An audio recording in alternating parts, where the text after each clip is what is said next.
오늘 말씀의 제목은 당신은 소중한 사람입니다 라는 제목입니다. 여러분, 우리 지난주에 율법에 대해서 더 나은 의라는 제목으로 말씀을 나누었잖아요. 그냥 문자적으로 명시되어 있는 그 율법 안에 그 율법의 본질, 인간을 얼마나 사랑하여서 그 율법을 주신 그 하나님의 마음이 율법 안에 새겨져 있고, 그래서 단순히 율법을 글자적으로 문자적으로 지키는 것 이상 그 율법의 본질을 지키는 것이 중요하다라는 말씀을 나누었습니다. 오늘 말씀부터는요, 그거에 대한 실제적인 예시를 예수님께서 말씀해 주시는 거예요.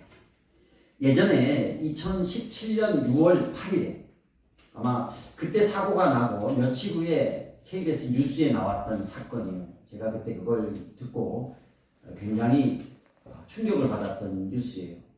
그 내용은 뭐냐면, 아파트 외벽 도색을 하던 근로자 2명이 그 로프에 의지해서 외벽에 이렇게 도색을 하고 있었어요. 40대입니다. 저보다 한참 어린 40대 초반 중반의 두 분이 도색을 하는데, 이게 지겨우니까 오래 걸리니까 음악을 들으면서 했나 봐요. 크게 틀어놓고 두 사람이 이렇게 하고 있었는데, 15층에 있던 어떤 한 분이 음악 좀 끄라고, 너무 시끄럽겠죠. 이제 밤새 일하고 집에서 자고 있을 때 음악이 들리니까. 그래서 한 분이 그 얘기를 듣고 음악을 껐대요.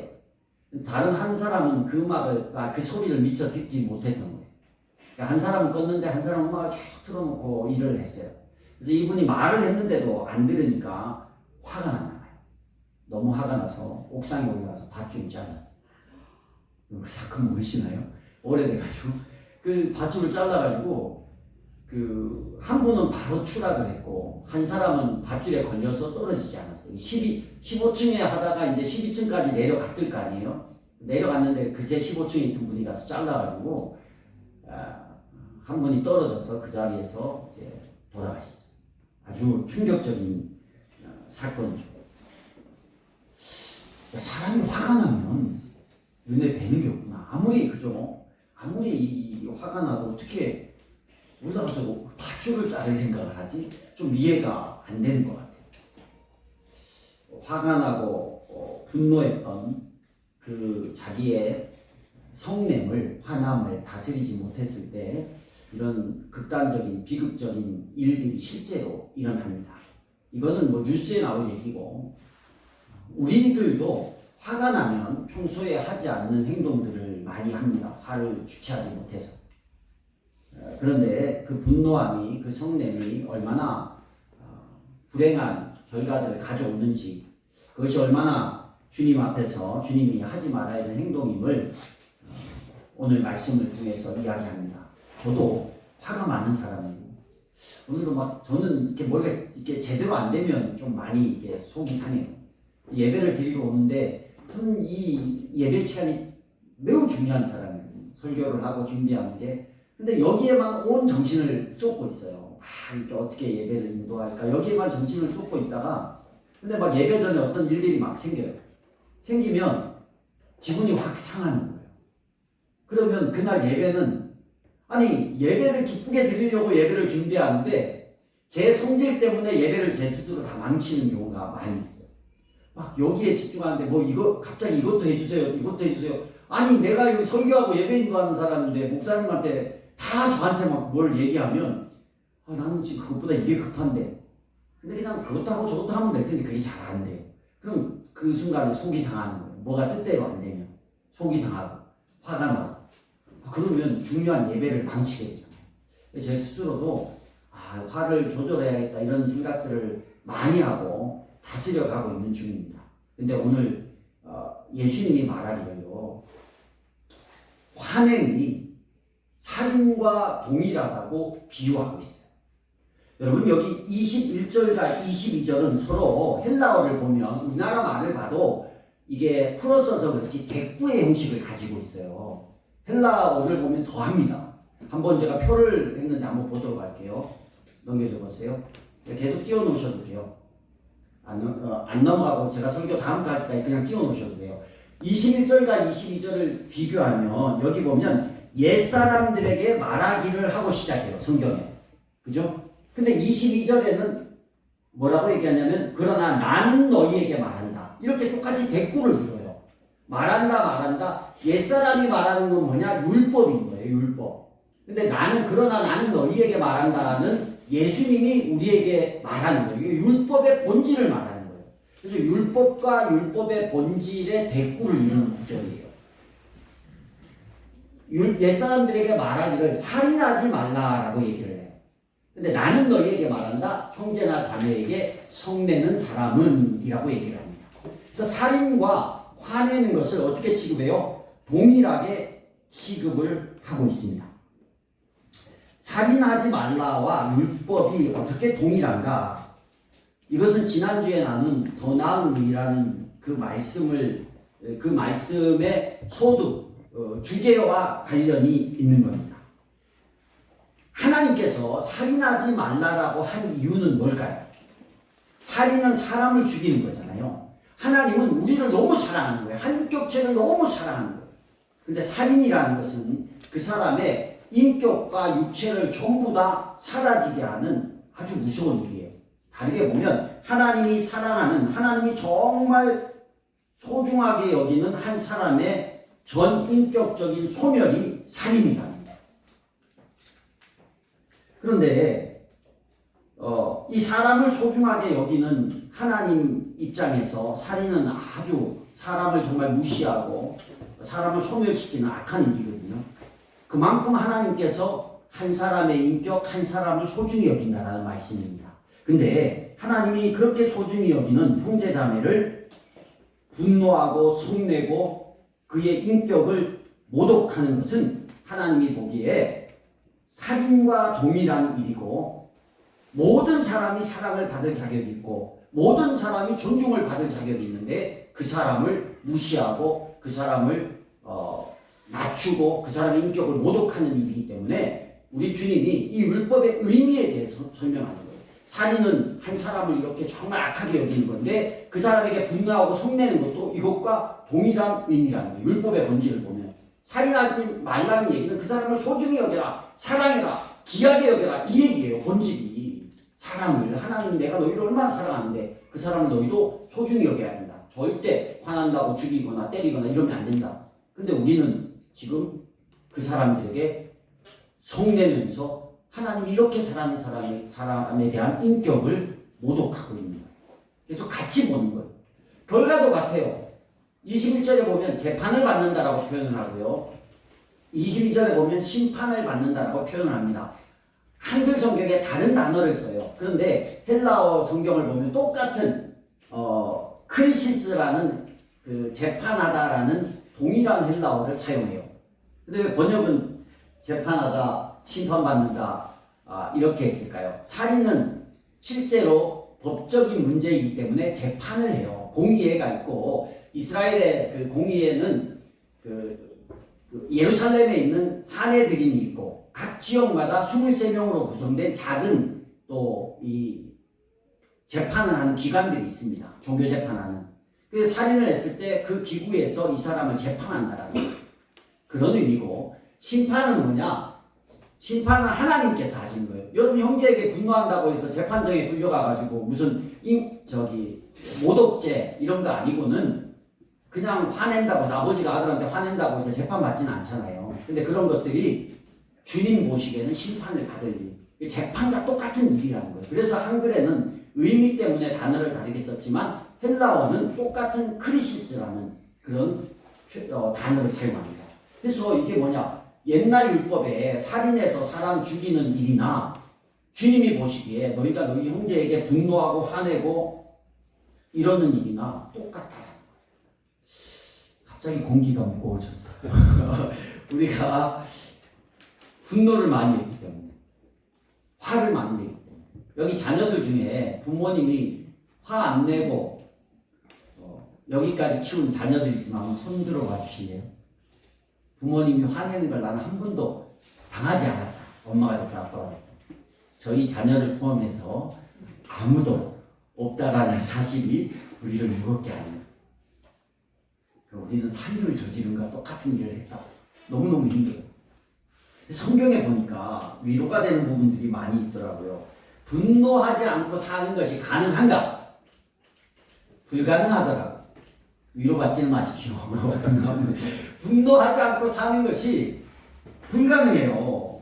분노하지 않고 살았습니다. 화내지 않고 살았습니다. 성내지 않고 살았습니다. 전부 다 그렇게 말한다면 그건 위선입니다.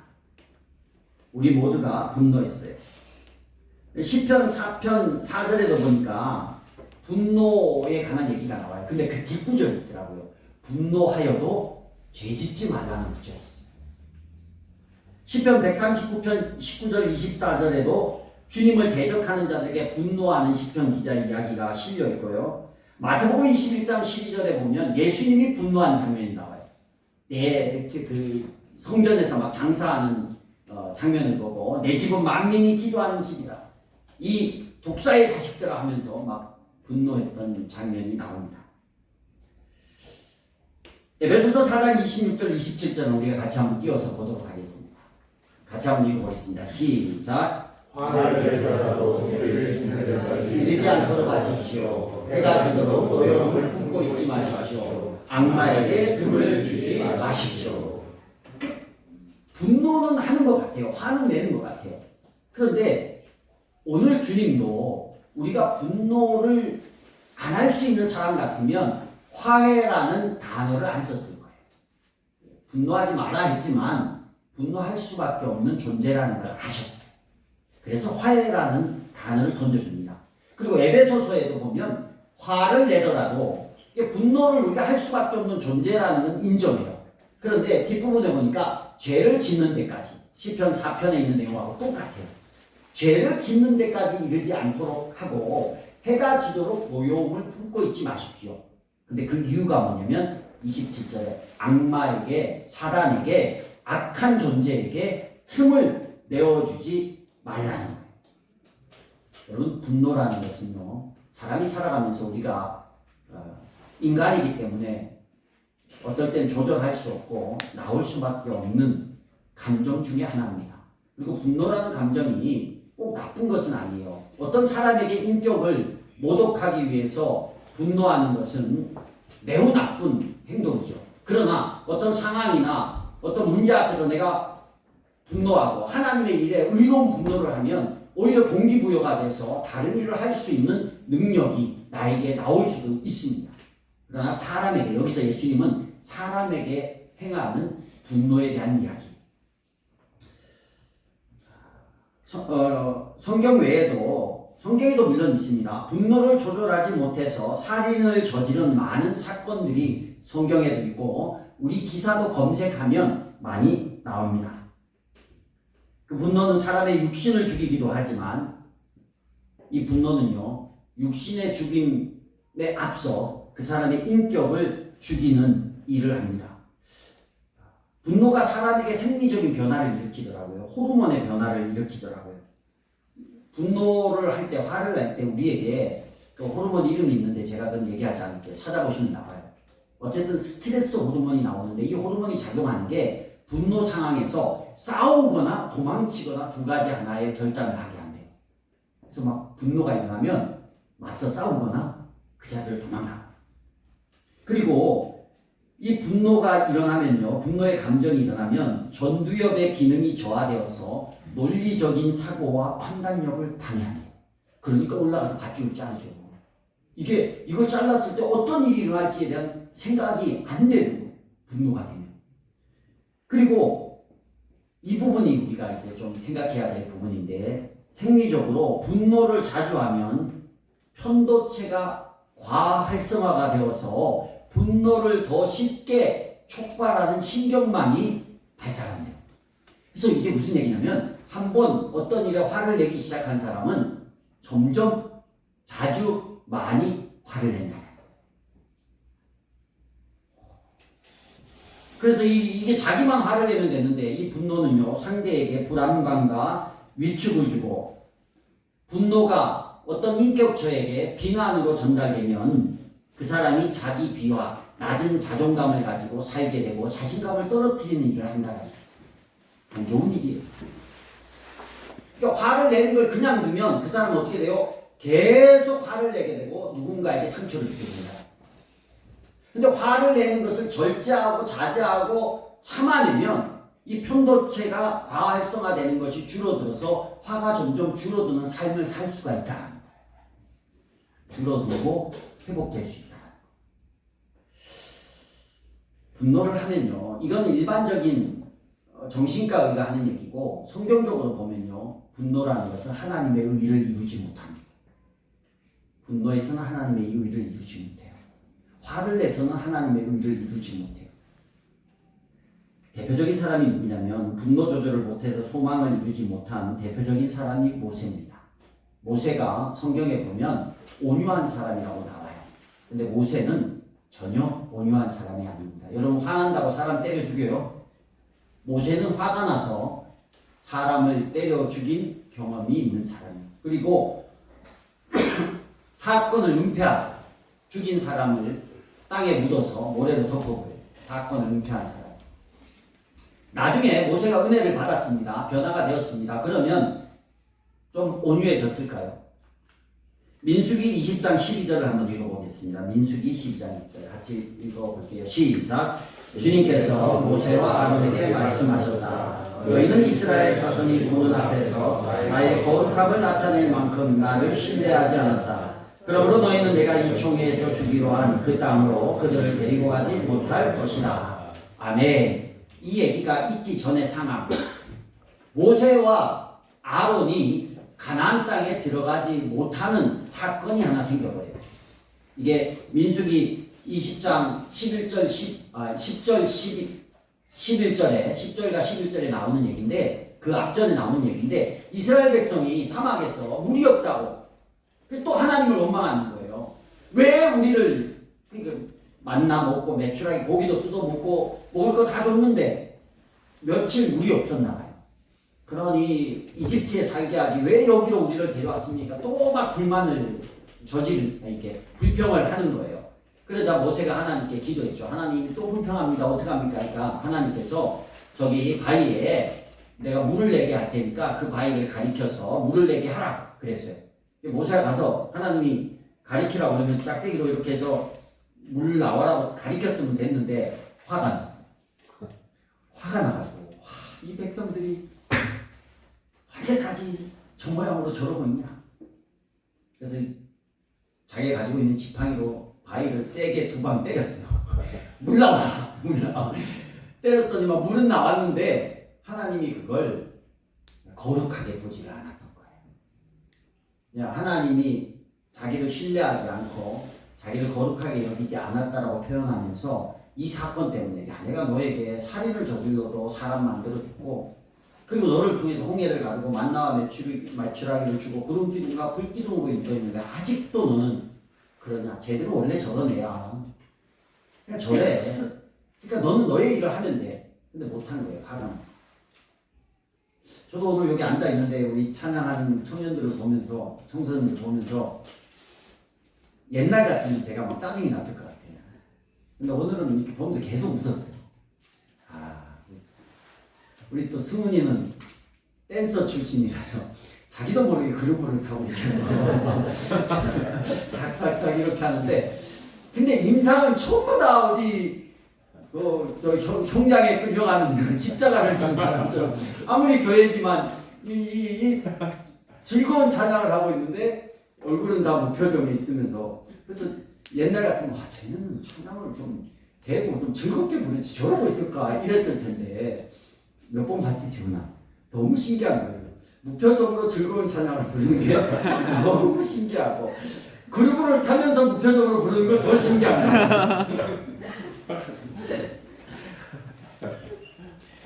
이 시기는 그렇구나 하고 하다 보면 또 은혜를 받고 더 즐겁게 아니 쟤네들 수련회 가서 날고 뛰고 막 점프하고 천장까지 가는 애들인데 교회만 오면 왜 저렇게 찬양할 때 저렇게 답답하게 여길 게 아니라 무슨 답답하고 승진해봐야 바뀌는 게 아니더라고. 언젠가 또 바뀌겠지, 깨닫겠지. 또 여기 민망하잖아. 엄마도 있고 아빠도 있고 그런 생각이 드는 거예요.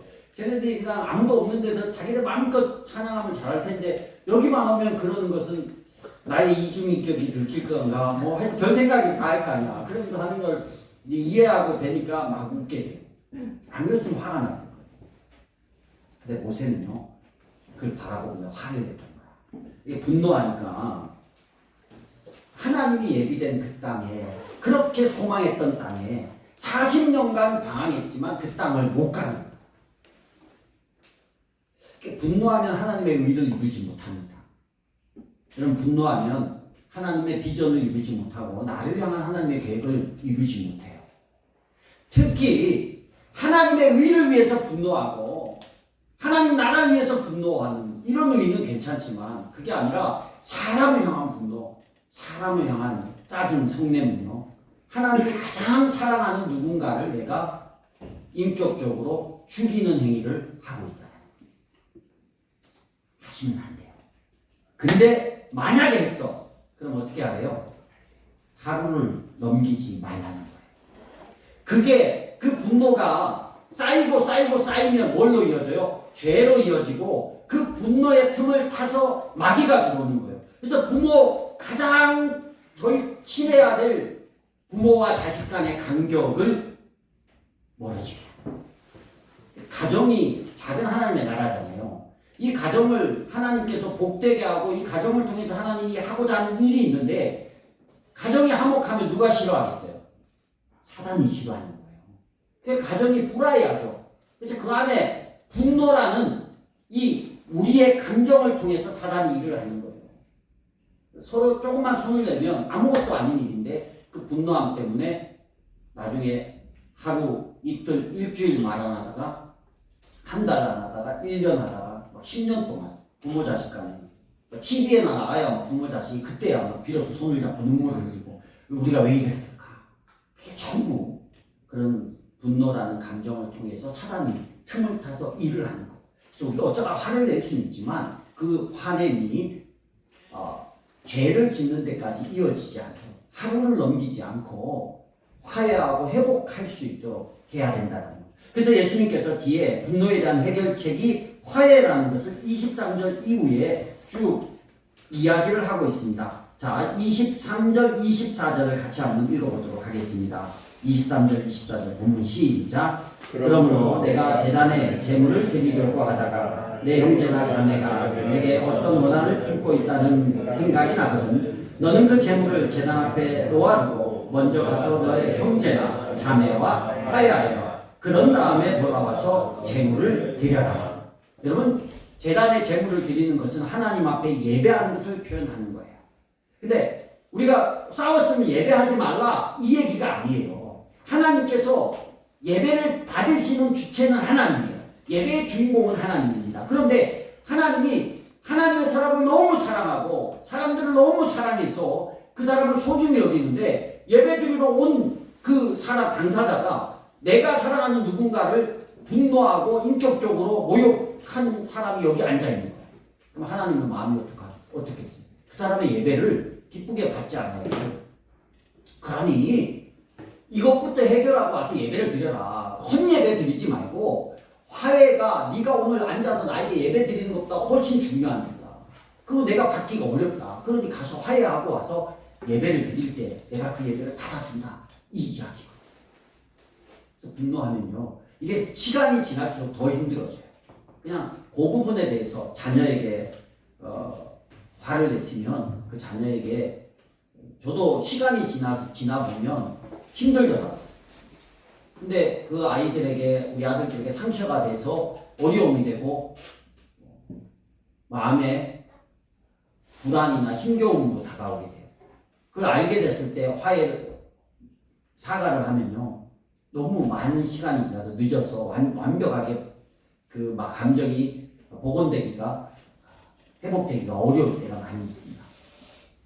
그런다고 또 화내고 화해하고 화내고 미안하다고, 그게 아니라 화의 정도를 점점 줄여가야 돼요. 자꾸 화내면 강도가 세진다니까. 근데 안 하려고 하는데 어쩌다 화가 났으면 웬만하면 그날 안에 사과를 하고 화해를 하고 서로를 만지고 회복할 수 있어요. 그래서 우리가 오늘 말씀을 통해서 우리 주님이 우리에게 하고 싶었던 얘기는 뭐냐면, 절대적으로 화평하며 살라는 말씀입니다. 절대적으로 누군가를 미워하고 인격적으로 모독하면서 살지 말라는 거예요.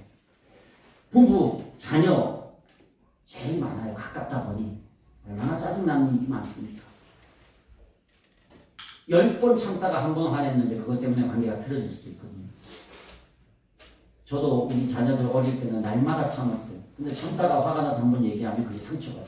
그래서 얼마나 많은 사과를 했는지 몰라요.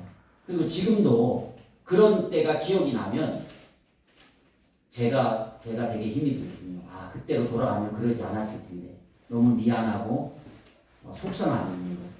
여러분 어린 아이를 키우는 여러분이 아이를 어릴 때 나중에 부모가 다 후회합니다. 다 미안함으로만 남아요. 그러니까 제일 가까운 부모 자녀 관계, 또 부모 관계 얼마나 화를 많이 내는 관계입니까? 사단이 그 틈을 탑니다. 그래서 결단을 해야 돼요. 내가 이제 우리 부부, 자녀, 동료들, 내 주위 사람한테 내가 성내지 않겠다, 화내지 않겠다. 노하는 사람은 하나님의 의를 이루지 못한다고 야고보서 6장 20절에 있습니다. 성내지 않고도 일이 돼요. 내가 화내지 않겠다. 우리가 성내지 않겠다. 이걸 결단을 하시고. 두 번째는 혹시 그럼에도 불구하고 분노할 수밖에 없는 존재이기 때문에 분노했다면 죄로 이어지게 하지 말라. 분노, 화가 날 수는 있어요. 근데 죄로 이어진다는 것은 이 화남을 통해서 어떤 액션을 취하거나 아니면 어떤 말을 해서 상대방을 힘들게 하는 게 죄로 이어지는 거예요. 그래서 혹시 분노했지만 그것이 죄로 이어지게 하지 말라. 화가 나지만 화 때문에 말과 행동에 실수하지 말자 이 말이에요. 화는 납니다. 화 안 나면 거짓말쟁이에요. 근데 이게 말이나 행동의 실수로 이어지지 않도록 우리가 생각을 해야 되고요. 그리고 마지막 세 번째는 분노는 하루를 넘기지 마라. 웬만하면 하루 안에 해결하십시오. 그날 안에 해결을 하시고 분노의 소곡 이 두 가지를 다 지켰는데도 서로 부딪힘이 있어.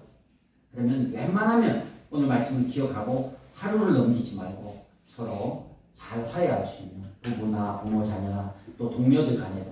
근데 여러분 내가 손을 내밀었는데 상대가 안 받으면 어쩔 수 없어요. 그리고 여기서 화해를 하라는 것은 상대도 나 같은 마음으로 같이 화해가 되면 좋지만 안 할 수도 있잖아요. 그거는 뭐 내가 할 수 있는 부분이 아니잖아. 근데 나는 최소한 진정으로 그냥 미안해 이거 뚝이 아니고 진정으로 화해할 수 있는 의지와 노력을 먼저 보일 수 있어요. 그래야 내 안에 사단이 틈을 타지 않습니다. 단순히 오늘 설교가요 화내지 말자라는 설교는 아니에요. 오늘 설교는 왜 하나님이 우리의 이웃에게 가장 소중한 사람들에게 화를 내지 말라고 했을까? 왜 그것을 살인과 동일하게 취급을 하셨을까? 그것은 하나님이 나를 포함한 모든 사람을 소중히 여기고 귀하게 여긴다는 것. 근데 그 귀하게 여기는 사람에게 내가 화를 내고 있다면 하나님이 그것을 볼 때 그 화냄에 대해서 심판하겠다는 것. 여기 보면 난의 구절이 하나 있어요. 22절에 보면 형제에게 바보라고 하는 사람은 사람은 지옥불 속에 던져질 것이다 이런 구절이 있어요. 이렇게 생각을 한다라는 거예요. 아니 우리는 예수 안 믿으면 지옥 간다 이 얘기를 들었는데 형제들한테 욕했다고. 야이 얼간이야. 야 이 바보야. 모욕하는 거잖아요. 그 인격을 모욕했다고 지옥 불로 들어간다라고 할 정도로 하나님이 판단한다라는 거예요. 근데 여기서 지옥불은 사실은 시간이 많이 갔기 때문에 짧게 설명할게요. 안 하려고 하다가 이게 헬라어로 게엔나라는 게 지옥이에요. 근데 게엔나의 어원이 뭐냐면 개 흰놈이라는 뜻이에요. 여러분 개 흰놈이 뭐냐면 개가 들어간다고 해서 욕을 하는 거 아닙니다. 이에요. 개 흰놈인데 여러분 흰놈의 골짜기라고 들어보셨나요? 들어보셨죠? 예루살렘 남서쪽에 있는 아주 깊은 3, 4km 되는 골짜기예요. 그게 흰놈인데 거기를 개 흰놈이라고 했어요. 그게 이제 변화되어서 게엔나라고 했는데 왜 여기가 흰놈의 골짜기가 지옥, 불 이런 표현을 썼냐면 여기 예전에 우리 열왕기하 23장 예레미야 7장에 보면 나오는 얘기입니다. 그 당시에 그 우상에게 자녀를 인신제사로 드리던 시기가 있었어요. 예루살렘에 자기 자녀들, 그 다음에 사람들을 인신제사로 드려서 불에 태워서 드리는 장소가 바로 여기 흰놈의 골짜기였어요. 여기 가면 늘 불이 타고 있었고 거기에 가면 시체가 타는 냄새, 덜 타고 버려진 시체 안에 이렇게 벌레가 들끓어서 나는 악취, 구더기가 있고요. 썩은 시체들이 있고 불에 탄 시체들이 있고 불이 늘 밝혀져 있었어요. 이 얘기가 성경에 나옵니다. 그게 흰놈의 골짜기에서 벌어졌어요. 그래서 이스라엘 사람에게 개 흰놈 하면 거기는 지옥불 같은 게 불이 늘 타고 구더기가 있고 썩고, 그러니까 거기가 이퀄 뭐예요? 성경에서 비유하는 지옥의 개념이에요. 여러분 우리 지옥 하면 어떤 거 생각나요? 불구덩이 생각나죠? 뭐 구더기가 있다고 생각나고 막 이러잖아요. 그게 이 의미예요. 근데 지옥이 진짜 그럴까요? 지옥 안 가봤지만 갈 일도 없지만 지옥이 막 불이 타고 벌레가 있고 이러지는 않을 것 같아요. 하나님의 존재가 없는 영원한 고통을 받는 것이 지옥이지. 그러나 형상적으로 이 사람들이 생각할 때 지옥은 하면 그 흰놈의 골짜기, 개 흰놈이 생각이 나는 거예요. 그래서 이 말을 예수님이 너희가 겟나에 갈 것이다, 이 말은 영원히 지옥으로 간다는 얘기가 아니라 겟나라고 딱 말하는 순간에 이스라엘 사람은 뭐예요? 야, 저기 흰놈의 골짜기에서 그렇게 그 더럽고 냄새나고 불타는 그곳에 갈 정도의 벌이구나, 이게 딱 느껴지는 거예요. 아, 바보라면 안 되겠네. 이래서 이 표현을 썼거든요. 그래서 우리 하나님께서 그만큼 내가 소중하게 여기는 사람의 인격을 모독하고 모욕하는 일에 대해서 하나님께서 싫어한다는 거예요. 내가 그걸 기억하고 내가 너를 그냥 절대적으로 이 부분에 대해서 내가 심판하겠다, 이런 의미거든요.